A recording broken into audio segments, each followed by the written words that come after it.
जिसके बारे में आज हम लोगों ने मिलके स्मरण किया, उनको याद किया और उसको प्रासंगिकता के साथ देखे कि आज भी जिन लोगों के हाथ में समाज चलाने के लिए में और प्रभावी तरीके से रखना है, किसान ट्रस्ट वो काम कर ही रहा है।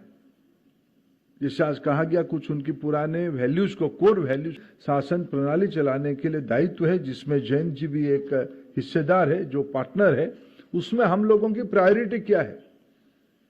हम लोगों की प्रायोरिटी से अप्रोप्रिएट कर पाए, इसलिए आप सभी महानुभावों की, आपके जीवन की, सामाजिक जीवन की जो अनुभव है, शायद किसान ट्रस्ट की ये भी एक प्रमुख दायित्व आज है 21वीं सदी में, भारत की किसानों को, किसान की सम्मान की जिंदगी बढ़े। उसी काम को 21वीं सदी में टेक्नोलॉजी की दुनिया में हम उसको और कैसे वैश्विक स्तर में प्रतियोगी बनाने के लिए, वैश्विक स्तर की, वैश्विक बाजार की, अभी हम लोगों ने G20 की मंच बनाए। उस मंच के समय में उस नेतृत्व भारत की ओर देख रहा है। इसलिए किसान ट्रस्ट की या भारत की अंदर से निकली हुई कोई रिकमेंडेशन ये सिर्फ भारत के राज्यों तक सीमित नहीं रहने वाला है। दरवाजे जाने के अवसर पे जो स्तर बनाया गया है, इसको अनेक अनेक शुभेच्छा और आने वाले दिनों में इसकी मर्यादा और उसकी भारत नेतृत्व लिया ग्लोबल साउथ की अर्थ यह है विश्व की इमर्जिंग इकोनॉमी, यानी गरीब देशों की व्यवस्था कैसे होगी। आज विश्व की गरीब देशों की व्यवस्था, इसकी ऐसे ही भारत के प्रति जो नजरिया आज दुनिया की है, हम हमारी प्रैक्टिस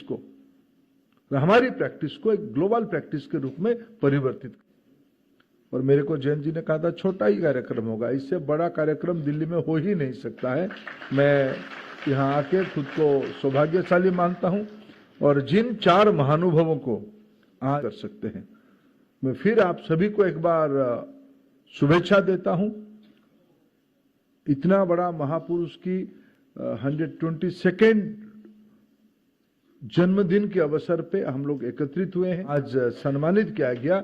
यही अपने आप में एक बहुत बड़ा स्टेटमेंट है किसान ट्रस्ट की एक्टिविटीज के बारे में, चौधरी चरण सिंह जी की विचार के बारे में, और पहला अवार्ड को नवाजा ऊंचाई और बढ़े, यही प्रभु के सामने प्रार्थना करता हूं। आप सभी को पुनः अभिनंदन, नमस्कार।